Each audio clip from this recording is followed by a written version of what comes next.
Hello everyone, welcome back. आज का हमारा टॉपिक है थर्ड क्वालिटेटिव प्रॉपर्टी। आज हम पढ़ेंगे डिप्रेशन इन फ्रीजिंग पॉइंट। देखो, फ्रीजिंग पॉइंट का डिप्रेशन होगा जब किसी नॉन वोलेटाइल सोल्यूट को ऐड करेंगे हम प्योर सॉल्वेंट में। वो हमें पढ़ना है किस तरह से। पहले तो फ्रीजिंग पॉइंट पता होना चाहिए कि फ्रीजिंग पॉइंट क्या होता है। फ्रीजिंग पॉइंट वो टेम्परेचर होता है eight which vapour pressure of liquid phase, किसी भी सब्सटेंस का जो लिक्विड फेज का वेपर प्रेशर है वो किसके बराबर हो? वेपर प्रेशर इन सॉलिड से। मतलब एक सब्सटेंस का लिक्विड फेज का वेपर प्रेशर सॉलिड फेज के वेपर प्रेशर के, फेज का मतलब क्या है? फिजिकल स्टेट है। तो लिक्विड फेज के वेपर प्रेशर और सॉलिड फेज के वेपर प्रेशर जब दोनों इक्वल हो जाएं जिस टेम्परेचर पे, उसे टेम्परेचर को हम बोलते हैं फ्रीजिंग पॉइंट। ठीक है। और फ्रीजिंग पॉइंट मतलब क्या है? नॉर्मली हम जो नॉर्मल डेफिनेशन जो जूनियर क्लासेस में पढ़ते हैं वो क्या होता है कि एक टेम्परेचर जिसपे कोई लिक्विड फ्रीज होना स्टार्ट करे, मतलब वो जमना शुरू करे, उसको हम बोल देते हैं फ्रीजिंग पॉइंट। मतलब वो जमना स्टार्ट कर रहा है, फ्रीज होना स्टार्ट कर रहा है। इस पॉइंट पे लिक्विड और सॉलिड दोनों ही क्या रहेंगे? इक्विलिब्रियम में रहेंगे। क्योंकि लिक्विड किस में कन्वर्ट हो रहा है? सॉलिड में। और सॉलिड किस में चेंज हो सकता है? कंडीशंस अगर जरा सी भी चेंज कर दे लीच एट लेयर प्रिंसिपल के अकॉर्डिंग, तो सॉलिड किस में चेंज हो सकता है? लिक्विड में। लिक्विड चेंज हो रहा है सॉलिड में। तो फ्रीजिंग पॉइंट पे ये दोनों फेज जो है आपस में इक्विलिब्रियम में एग्जिस्ट करते हैं। ये इक्विलिब्रियम का साइन है कि ये सॉलिड और लिक्विड फेज क्या है? इक्विलिब्रियम में एग्जिस्ट कर रहे हैं। पहली बात तो इतना क्लियर होना चाहिए कि फ्रीजिंग पॉइंट क्या होता है, तभी डिप्रेशन फ्रीजिंग पॉइंट हम पढ़ पाएंगे कि फ्रीजिंग पॉइंट क्या है। टेम्परेचर जो वेपर प्रेशर है लिक्विड फेज का वो किसके इक्वल हो? सॉलिड फेज के वेपर प्रेशर के। और दोनों ही स्टेट्स जो है, दोनों ही जो फेजेस हैं लिक्विड और सॉलिड, वो एग्जिस्ट करेंगे इक्विलिब्रियम में एक दूसरे के साथ। अब करते हैं डिप्रेशन एंड फ्रीजिंग पॉइंट क्या होता है।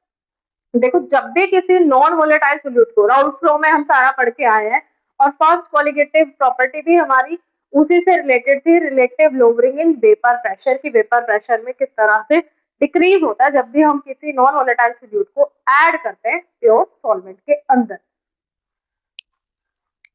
अब इसे ना डिप्रेशन फ्रीजिंग पॉइंट को थोड़ा ग्राफ से समझते हैं, क्योंकि खाली थ्योरी समझेंगे ना तो कुछ नहीं समझ आएगा। वो तो मैं लिख देती हूँ कि जब भी किसी नॉन वोलेटाइल सोल्यूट को ऐड करते हैं एक प्योर सॉल्वेंट में, when a non-volatile solute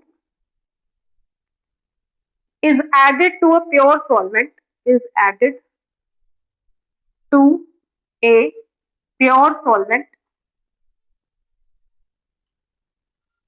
then its vapor pressure,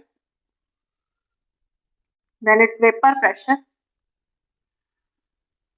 decreases.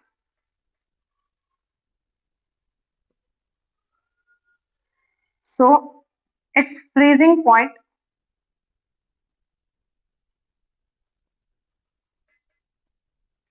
is also depressed या फिर lowered। अब देखो, इसको ना हर तरह से समझेंगे, इसकी फिजिकल सिग्निफिकेंस से भी, ग्राफ से भी। खाली थ्योरी नहीं समझनी। डेरिवेशन बहुत आसान है, डेरिवेशन सिर्फ और सिर्फ 2 मिनट का काम है। बट जो समझने की चीज है वो ध्यान से सुनो। इतना हमें पता है कि जब भी किसी नॉन वोलेटाइल सोल्यूट को ऐड करते हैं एक प्योर सॉल्वेंट के अंदर, तो उसका वेपर प्रेशर डिक्रीज होता है। ये हमने राउल्ट्स लॉ में पढ़ा है। और फर्स्ट क्वालिटेटिव प्रॉपर्टी में भी यही स्टडी किया है कि जो प्योर सॉल्वेंट का वेपर प्रेशर है उसके कंपैरिजन में सॉल्यूशन का वेपर प्रेशर क्या हो गया? कम हो चुका है। अब वेपर प्रेशर जैसे ही कम होगा फ्रीजिंग पॉइंट भी कम होगा, क्योंकि freezing point is related to vapour pressure. Vapour pressure से रिलेटेड है ना, कि वेपर प्रेशर जब लिक्विड फेज का सॉलिड फेज के बराबर आएगा तभी हमारे पास वो क्या हो जाएगा? फ्रीज होना स्टार्ट करेगा। तो वेपर प्रेशर जैसे जैसे कम होगा इसका फ्रीजिंग पॉइंट भी तो क्या हो जाएगा? डिप्रेस हो जाएगा ना, कम हो जाएगा। अब वो देखो कैसे। फिजिकल सिग्निफिकेंस के तौर पे अगर हम देखें इसको, फिजिकल सिग्निफिकेंस ये कहती है कि जब हमने सॉल्वेंट के पार्टिकल्स के बीच में, ये सॉल्वेंट के पार्टिकल्स हैं, इसके साथ किसी नॉन वोलेटाइल सोल्यूट को मिलाया, नॉन वोलेटाइल सोल्यूट, को मिक्स कर दिया। अब ये क्या करेंगे, ये भी तो सरफेस ऑक्यूपाई करेंगे ना, जैसे सॉल्वेंट मॉलिक्यूल्स हैं और सोल्यूट मॉलिक्यूल्स, ये सोल्यूट मॉलिक्यूल्स भी तो इंटरफियर करेंगे ना, यहाँ पे सरफेस पे कहीं ना कहीं आएंगे। अब जब ये सरफेस पे आएंगे, इंटरफेरेंस करेंगे, तो ये इसको फ्रीज होने में जो है रेजिस्ट करेंगे, इसकी रेजिस्टेंस बढ़ जाएगी फ्रीज होने में। वेपर प्रेशर जितना कम होता है, फ्रीज होने की रेजिस्टेंस भी उतनी ज्यादा हो जाती है इनवर्सली। ठीक है, वेपर प्रेशर कम हो गया और इसकी रेजिस्टेंस क्या हो गई, बढ़ गई। ये फ्रीज नहीं होगा, मतलब इसको फ्रीज करने के लिए हमें इसका टेम्परेचर और कम करना पड़ेगा, तब जाके ये फ्रीज होगा। ये तो फिजिकल सिग्निफिकेंस के अकॉर्डिंग है डिप्रेशन एंड फ्रीजिंग पॉइंट, कि नॉन वोलेटाइल सोल्यूट को जब ऐड किया प्योर सॉल्वेंट में तो उसका वेपर प्रेशर कम होगा। और क्योंकि वेपर प्रेशर किससे रिलेटेड है, फ्रीजिंग पॉइंट से रिलेटेड है, तो जैसे जैसे वेपर प्रेशर कम होगा फ्रीजिंग पॉइंट भी उतना ही लोअर होता जाएगा, डिप्रेस होता जाएगा। क्योंकि हमें क्या चाहिए, लिक्विड फेज के बराबर आना चाहिए सॉलिड फेज के बराबर, मतलब दोनों का जो वेपर प्रेशर है वो बराबर आना चाहिए। अब मुझे पता है ये अभी भी बहुत ज्यादा कंफ्यूजिंग लग रहा है, लेकिन ग्राफ देखो, ग्राफ से समझते हैं, ग्राफ में बहुत इजी तरीके से जो है ये दिमाग में जाएगा। अब देखो ग्राफ से समझते हैं, हमें करना क्या है, फ्रीज करना है चीज को। ठीक है, जो भी लिक्विड है उसको हमें फ्रीज करना है।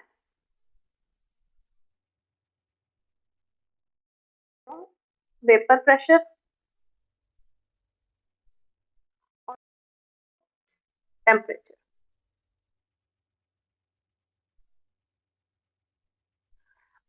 अब हमें क्या करना है, इसको फ्रीज करना है। ये एक लिक्विड है, कौन सा, सॉल्वेंट, प्योर सॉल्वेंट है, किस फॉर्म में, लिक्विड फॉर्म में। जो हमने अभी एलिवेशन इन बॉइलिंग पॉइंट वाली लास्ट जो कोलिगेटिव प्रॉपर्टी की थी इसमें भी पढ़ा था कि लिक्विड सॉल्वेंट, जो भी सॉल्वेंट है उसका वेपर प्रेशर और उससे नीचे वाला कर्व किसका होगा, सॉल्यूशन का कर्व। सॉल्यूशन का वेपर प्रेशर हमेशा कम होगा उस प्योर सॉल्वेंट के कंपैरिजन में जिसमें हमने सॉल्यूशन में क्या मिला दिया है, नॉन वोलेटाइल सोल्यूट ऐड कर दिया। नॉन वोलेटाइल सोल्यूट ऐड किया था ना, तो वेपर प्रेशर क्या हो गया, कम हो गया। ये तो हमारा राउल्स लॉ से ही आ गया, first colligative property second colligative property यहाँ तक अप्लाई हो गई। अब देखो फ्रीजिंग पॉइंट वो टेम्परेचर है जहां दोनों के वेपर प्रेशर बराबर हो जाए। ऐसे मैं यहाँ लिख देती हूँ, वेपर प्रेशर इस फेज में सॉलिड फेज का बराबर हो जाए vapour pressure in liquid phase, ये दोनों बराबर होने चाहिए। उसी टेम्परेचर को हम बोलते हैं फ्रीजिंग पॉइंट। यहाँ तो इसको बराबर करना है फ्रीज करने के लिए, पर अगर देखा जाए सॉलिड का जो वेपर प्रेशर है वो कम होगा लिक्विड के वेपर प्रेशर से। थोड़ा ध्यान से सुना, देखो हमें पता है कि वेपर प्रेशर जब दोनों फेजेस का बराबर होगा, लिक्विड फेज और सॉलिड फेज का, तो वो पॉइंट जो होगा वो फ्रीजिंग पॉइंट होगा। उसे 1 मिनट के लिए साइड में रखो। ये देखो सॉलिड का वेपर प्रेशर कम होगा लिक्विड के कंपैरिजन में, इतना तो मानते हो, क्योंकि लिक्विड वेपर्स में कन्वर्ट होगा, सॉलिड में सिमेट्री आ जाती है और वो जो मॉलिक्यूल्स है वो मूव नहीं कर सकते, सिमेट्रिकल हो गया बहुत ज्यादा उसमें, और इसलिए वो वेपर्स नहीं बनाएगा। तो पता है ना, सॉलिड वेपर्स कम बनाएगा, लिक्विड बनाएगा थोड़े वेपर्स, और गैस तो वेपर फेज में ही है। यानी अगर ये लिक्विड सॉल्वेंट है, ये टेम्परेचर रेंज चल रही है, इसका कोई टेम्परेचर है यहाँ पे, इससे कम टेम्परेचर पे जब आओगे तो सॉलिड क्या, सॉलिड स्टेट में कन्वर्ट हो जाएगा ना ये। थोड़ा दोबारा सुनो, ये एक सॉल्वेंट था लिक्विड फॉर्म में, सॉल्यूशन का वेपर प्रेशर कम होगा सॉल्वेंट के कंपैरिजन में, इतना हमने एलिवेशन इन बॉइलिंग पॉइंट में भी ग्राफ बनाया था। लेकिन अब हम क्या कर रहे हैं, इसको फ्रीज करना है, यानी टेम्परेचर और कम करते जाओ, और कम करोगे तो ये कहाँ चला गया, फ्रीज हो गया, यानी इसका वेपर प्रेशर क्या हो गया, कम। क्योंकि सॉलिड का वेपर प्रेशर कम ही होगा लिक्विड के वेपर प्रेशर के। और जिस पॉइंट पे ये दोनों मीट कर रहे हैं, सॉलिड सॉल्वेंट, इसी पॉइंट पे है ना इन दोनों का वेपर प्रेशर, देखो बराबर, सॉलिड का वेपर प्रेशर और लिक्विड फेज का वेपर प्रेशर जिस पॉइंट पे बराबर होता है उसी को हम क्या बोलते हैं, इसका फ्रीजिंग पॉइंट। मैं इसको ना एक बार फिर से बना देती हूँ ग्राफ को। अब देखो फ्रीजिंग पॉइंट क्या है, वो पॉइंट, वो टेम्परेचर जिस पे वेपर प्रेशर सॉलिड फेज और लिक्विड फेज दोनों ही फेज का जो वेपर प्रेशर है वो बराबर हो जाए, ये होता है हमारे पास फ्रीजिंग पॉइंट। और मैं ये कह रही हूँ कि सॉलिड का जो वेपर प्रेशर है वो कम होगा as compare to the vapour pressure of liquid. ये तो कॉमन सी बात है, जनरल सी बात है कि लिक्विड को बॉईल कर रहे हो, दोनों को सेम हीट दे रहे हो, सेम अमाउंट जो है हीट अप्लाई की, तो इससे वेपर ज्यादा बनेंगे, इससे वेपर कम बनेंगे सॉलिड में, क्योंकि मॉलिक्यूल्स कॉम्पैक्ट फॉर्म में हो चुके हैं, सिमेट्रिकल फॉर्म में, क्रिस्टल लैटिस की फॉर्म में। जैसे वाटर का एग्जांपल ले लो, वाटर यहाँ लिक्विड फॉर्म में प्रेजेंट है, यहाँ ये सॉलिड फॉर्म में प्रेजेंट है। अब सॉलिड फॉर्म में क्या हुआ, वो क्रिस्टल लैटिस में कन्वर्ट हो गई। सेम हीट जब अप्लाई करोगे इन दोनों को, ये तो वेपर्स में कन्वर्ट होगा और ये जो सॉलिड जो आइस है वो मेल्ट होनी स्टार्ट करेगी, वो फ्यूज होगी, फ्यूजन होगी, उसकी मेल्टिंग बोलो फ्यूजन बोलो, ये वेपराइजेशन करेगा, तो इसके वेपर ज्यादा बनेंगे as compare to solid form. तो इसलिए यहाँ पे मैं कह रही हूँ कि सॉलिड का वेपर प्रेशर कम है लिक्विड के वेपर प्रेशर के। अब इसी से यहाँ से ग्राफ समझना है।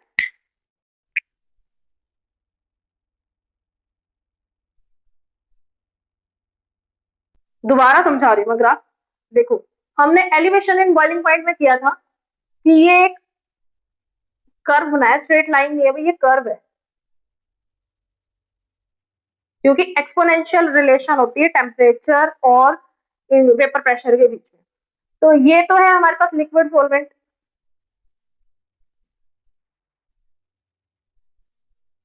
इसका कर्व। और सॉल्यूशन कैसे बनाया है, उसके अंदर नॉन वोलेटाइल सोल्यूट डाला है प्योर सॉल्वेंट के अंदर, तो उसका वेपर प्रेशर क्या हो गया, decrease according to Raoult's law. तो ये बन गया सॉल्यूशन के लिए। एलिवेशन बॉइलिंग पॉइंट में यहां तक बनाया था ग्राफ। अब हम यहाँ क्या कर रहे हैं, इसको फ्रीज कर रहे हैं। लिक्विड का वेपर प्रेशर ज्यादा है, सॉलिड का वेपर प्रेशर कम है, ये यहाँ लिख लो, वेपर प्रेशर है ये इस वाई एक्सिस पे, और यहाँ है टेम्परेचर। अब ये देखो जैसे जैसे टेम्परेचर कम करोगे, जो लिक्विड है वो किस में कन्वर्ट होना स्टार्ट करेगा, सॉलिड स्टेट में। ऑब्वियस सी बात है, किसी लिक्विड का टेम्परेचर कम कर रहे हो तो वो किस में कन्वर्ट होना स्टार्ट करता है, सॉलिड फॉर्म में कन्वर्ट होना स्टार्ट करता है। अब ये यहां से ये आ गया सॉलिड, सॉल्वेंट, सॉल्वेंट के लिए कर रहे हैं अभी हम, क्योंकि हमने अभी लिखा है कि किसी भी सब्सटेंस का या सॉल्वेंट का जो सॉलिड फेज का वेपर प्रेशर है जब लिक्विड फेज के बराबर होगा, सॉलिड का वेपर प्रेशर कर्व, लिक्विड का वेपर प्रेशर कर्व, इस पॉइंट पे ये दोनों क्या कर रहे हैं, मीट कर रहे हैं, इंटरसेक्ट करेंगे इस पॉइंट पे। तो इसी पॉइंट को हम बोलते हैं इस सॉल्वेंट का फ्रीजिंग पॉइंट, ये हो गया इसका फ्रीजिंग पॉइंट। और क्योंकि प्योर के लिए तो नोट लगाया, फ्रीजिंग पॉइंट है तो एफ लिखा है, टी टेम्परेचर। लिक्विड से सॉलिड में कन्वर्जन हुआ, इस पॉइंट पे इन दोनों की जो वेपर प्रेशर है वो बराबर है, और इसी पॉइंट को हम क्या बोलते हैं, फ्रीजिंग पॉइंट। ये लिख लिया प्योर सॉल्वेंट के लिए। अब ये बेंड आया, देखो यहाँ पे ये कर्व जा रहा था, हम ऐसे भी बना सकते थे इसको डायरेक्ट, पर हमने क्या किया, बैंड बनाया। और ये बैंड क्यों बना है, due to decrease in vapour pressure. एकदम से डिक्रीज होगा, एब्रप्ट लिख सकते हो, या sudden decrease in vapour pressure, क्योंकि फेज ट्रांजिशन हो चुकी है, because of phase transition. Liquid state से जब ये सॉलिड स्टेट में चला गया है, तो लिक्विड स्टेट से सॉलिड स्टेट में जाने में तो एकदम से वेपर प्रेशर कम हो जाएगा ना, तभी ये बैंड बनाया। ठीक है, इस बैंड का बनाने का यही पर्पज है, क्योंकि लिक्विड स्टेट में वेपर्स बन रहे थे, सॉलिड में वेपर्स नहीं बनेंगे, तो ये बैंड आ गया यहाँ पे, ये एकदम से कर्व डायरेक्ट नहीं गया, थोड़ा नीचे चला गया। अब सॉल्यूशन का वेपर प्रेशर इससे कम है लिक्विड सॉल्वेंट से, लेकिन यहां तक अगर इसको लेके आओगे अभी तो नहीं मीट कर रहे ना, क्या होना चाहिए, सॉलिड और लिक्विड का वेपर प्रेशर बराबर होना चाहिए, सॉल्यूशन भी तो लिक्विड है। अब इस लिक्विड का वेपर प्रेशर यहाँ तो बराबर नहीं है सॉलिड के, इसको क्या करोगे, एक्सट्रापोलेट करोगे, आगे तक लेके आओगे, एक्सटेंड करोगे इसको, और ये इस पॉइंट पे आके इंटरसेक्ट किया, जब इसका वेपर प्रेशर इसके बराबर हो गया, यानी अब ये फ्रीज कर जाएगा, और ये किसका फ्रीजिंग पॉइंट है, सॉल्यूशन का फ्रीजिंग पॉइंट। आई थिंक ये ग्राफ समझ आया होगा क्यों ये इस तरह से बनाया होता है। याद करने को तो हम डायरेक्ट याद कर सकते हैं कि भाई दो लाइंस बनानी है, दो कर्व्स ऐसे पैरेलल से बनाने हैं और फिर एक लाइन यहाँ बनानी है, लेकिन फिर वो थोड़े टाइम तक ही याद रहता है, समझ के जिस चीज को करोगे वो हमेशा याद रहेगी। तो समझ यहाँ यही लगानी थी अपनी कि लिक्विड जो सॉल्वेंट है उससे कम वेपर प्रेशर है हमारा सॉल्यूशन का, और लिक्विड से सॉलिड में जाओगे तो और कम हो गया vapour pressure.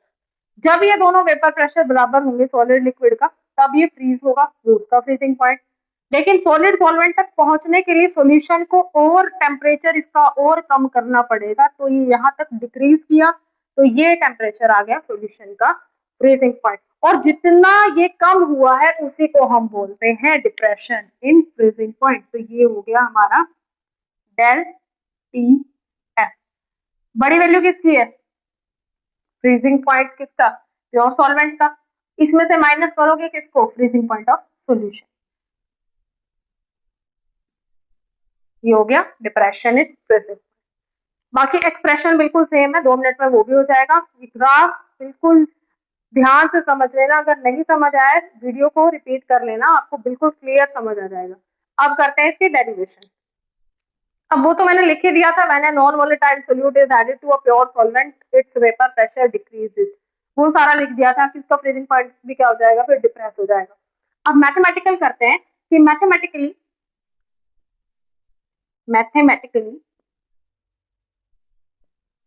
del TF is directly proportional to M। Elevation and boiling point में बताया था, M क्या है, मोलैलिटी। प्रोपोर्शनैलिटी साइन हटाओगे तो यहां आएगा KF इंटू M। KF क्या है, KF इंपॉर्टेंट है, KF होता है क्रायोस्कोपिक कांस्टेंट, फ्रीज से रिलेटेड है, क्रायोस्कोपिक का मतलब ही फ्रीज होता है, क्रायोस्कोपिक कांस्टेंट, या इसको बोलते हैं मोलल डिप्रेशन कांस्टेंट, क्योंकि डिप्रेशन एंड फ्रीजिंग पॉइंट से रिलेटेड है तो मोलर डिप्रेशन कांस्टेंट, मोलैलिटी भी साथ में। और देखो उसमें रह गया था शायद ये पॉइंट, इसमें बता देती हूँ मैं। अगर इसको डिफाइन करना है तो क्रायोस्कोपिक कांस्टेंट को या फिर टेलीस्कोपिक कांस्टेंट उनको डिफाइन करना है, तो क्या करोगे, जो KF है वो बराबर है डेल TF के, KF equals to del TF, जब मोलैलिटी क्या हो जाएगी, व्हेन मोलैलिटी इक्वल्स टू 1। तो डिफाइन कैसे करोगे इसको, molar depression constant is depression in freezing point when the molality of solution is 1। या फिर इसको ऐसे डिफाइन कर सकते हो कि depression in freezing point when 1 mole of a non volatile solute is dissolved पर किलोग्राम ऑफ अ सॉल्वेंट। एक मोलर सॉल्यूशन में जितना डिप्रेशन इन फ्रीजिंग पॉइंट आ रहा है वो उसका मोलर डिप्रेशन कांस्टेंट। ऐसे ही वोल्यूस्कोपिक कांस्टेंट में कि एक मोलर सॉल्यूशन का जितना एलिवेशन इन बॉइलिंग पॉइंट आएगा, वहां पे क्या था कि B equals to del T B था ना, तो वहां पे 1 मोलर सॉल्यूशन जब होगा तो उसका जो डिप्रेशन ये एलिवेशन बॉइलिंग पॉइंट आया वो हमारे पास हो जाएगा मोलर एलिवेशन कांस्टेंट। फिलहाल इसको साइड में करो, अभी ये देखते हैं मोलैलिटी क्या होगी, number of moles of solute divided by mass of solvent in kilogram. पर किलोग्राम सॉल्वेंट में कितना सोल्यूट डिसॉल्व है, कितने number of moles of solute present है, वो हमारे पास हो जाएगी मोलैलिटी। अब यहां से देखो, let A be the solvent, ये तो हम हर कोलिगेटिव प्रॉपर्टी में लिखते ही आ रहे हैं, राउल्ट्स लॉ में भी लिखा, and B the solute, B solute ही मानना है, ए को सॉल्वेंट ही मानना है। फिर वही A be given mass, molecular mass, अब ए हमारे पास ए का गिवन मास कितना आएगा WA, बी का गिवन मास WB, ए का मॉलिक्यूलर मास MA, बी का मॉलिक्यूलर मास MB, और किसके नंबर ऑफ मोल चाहिए, सोल्यूट के नंबर ऑफ मोल्स का फॉर्मूला क्या होता है, given mass upon molecular mass. इस वैल्यू को यहाँ पुट कर दो तो मोलैलिटी क्या आ जाएगी हमारे पास, मोलैलिटी आ जाएगी number of moles given mass divide by molecular mass, direct लिख रही हूं मैं, गिवन मास किसका, सोल्यूट का, मॉलिक्यूलर मास भी किसका, सोल्यूट का, और साथ में क्या है यहाँ पे, mass of solvent in kilogram. वैसे मैं ये फॉर्मूले कंसंट्रेशन टर्म्स में करा चुकी हूँ, और जो पिछली क्वालिटेटिव प्रॉपर्टी थी उसमें मैंने कंप्लीट फॉर्मूले लिख के कराए थे, बट स्टिल मैंने यहाँ पे भी ये पूरे ही लिख दिए। अब यहाँ पे इनकी वैल्यूज पुट करो, डायरेक्ट वैल्यूज पुट कर रही हूँ मैं यहाँ पे डेल TF। अब देखो यहाँ से डेल TF और M की वैल्यू कितनी आई, गिवन मास ऑफ सोल्यूट कितना है WB, molecular mass of solute कितना है MB, और mass of solvent in kilogram की बात कर रहा है, तो वो किसकी बात कर रहा है, गिवन मास की ही बात कर रहा है, क्योंकि मॉलिक्यूलर मास में पर मोल वाला यूनिट चलता। तो डेल TF क्या आ जाएगा, ये वाली वैल्यू यहाँ पुट करो तो क्या आएगा, del TF equals to KF into WB, साथ में MB इंटू WA, किसमें है ये, किलोग्राम में, अगर ग्राम में हो तो न्यूमरेटर में 1000 से मल्टीप्लाई करोगे। यहां तक ये हो गई हमारे पास डिप्रेशन इन फ्रीजिंग पॉइंट का एक्सप्रेशन कंप्लीट। लेकिन हमें क्या निकालना होता है, मॉलिक्यूलर मास निकालना होता है ना, तो मॉलिक्यूलर मास किसका, सोल्यूट का, इसको MB को इधर ले जाओ और बाकी टर्म्स इधर ले आओ, KF into WB del TF into W, बिल्कुल सेम है एलिवेशन इन बॉइलिंग पॉइंट की तरह ही है सारा, बस यहाँ पे जो सबस्क्रिप्ट आया है वो F आया है, वहां था B बॉइलिंग पॉइंट के लिए, यहाँ सबस्क्रिप्ट F चल रहा है, KF और डेल TF, वहां पे KB और डेल TB था। अब दो और फॉर्मूले हैं, ये तो हो गया डिप्रेशन इन फ्रीजिंग पॉइंट तो कंप्लीट हो गया, दो फॉर्मूले बता रही हूँ अभी KF और KB को निकालने के लिए, जब हमारे पास बाकी टर्म्स ना दी हुई हो, मान लो सोल्यूट के बारे में कोई बात ही नहीं की गई है, लेकिन फिर भी हमें KF निकालना है या KB निकालना है, तो कौन सा फॉर्मूला अप्लाई करोगे।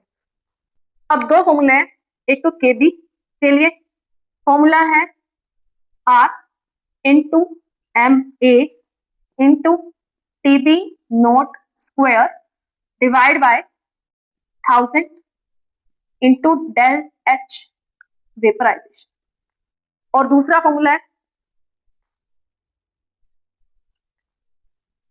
KF is equals to R into MA into TF naught square divided by 1000 into del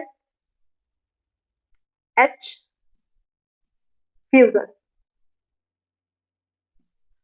अब ये देखो इन फॉर्मूले में ये क्या क्या चीजें, ये कहाँ अप्लाई होगा, जब हमें KB या KF की वैल्यूज निकालनी होगी, molar elevation constant, molar depression constant, इनकी वैल्यूज निकालनी होगी, और हमें न्यूमेरिकल में कुछ ऐसे दे रखा होगा। ये वैसे +2 लेवल तक नहीं है इस तरह का कोई फॉर्मूला, लेकिन कॉम्पिटिटिव एग्जाम्स में ये फॉर्मूला अप्लाई होता है, वहां कोई ना कोई न्यूमेरिकल ऐसा आ जाता है। आसान है याद करना, बहुत इजी तरीका है, कुछ भी करना है। R यहाँ पे क्या है, यूनिवर्सल गैस कांस्टेंट,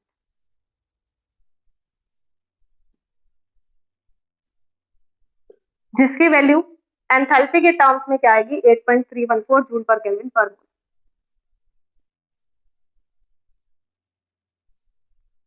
MA, ये मेरे को लगता है ये आपको पता ही होगा, MA क्या है, molecular mass of solvent, solute की बात नहीं हो रही है यहाँ पे, सॉल्वेंट है तो सॉल्वेंट ही चलता जाएगा। और TB नोट TF नोट क्या है, ये तो बॉइलिंग पॉइंट है किसका, प्योर सॉल्वेंट का, ये फ्रीजिंग पॉइंट है प्योर सॉल्वेंट का, मतलब सॉल्वेंट ही यहाँ पे यूज हो रहा है, मैंने यहाँ सोल्यूट लिख दिया, सॉल्वेंट आएगा सॉल्वेंट। TB नोट क्या है, boiling point of pure solvent, pure solvent का जो बॉइलिंग पॉइंट है, ऐसे TF नोट क्या है, फ्रीजिंग पॉइंट है प्योर सॉल्वेंट का, नोट लिखा हुआ ऊपर भैया freezing point of pure solvent. अब रह गया क्या, del H vaporisation, del H fusion. देखो लिक्विड को बॉईल कर रहे हो, बॉईल होके वो किस में कन्वर्ट होएगा, वेपर में। लिक्विड किस में चेंज होता है, वेपर में।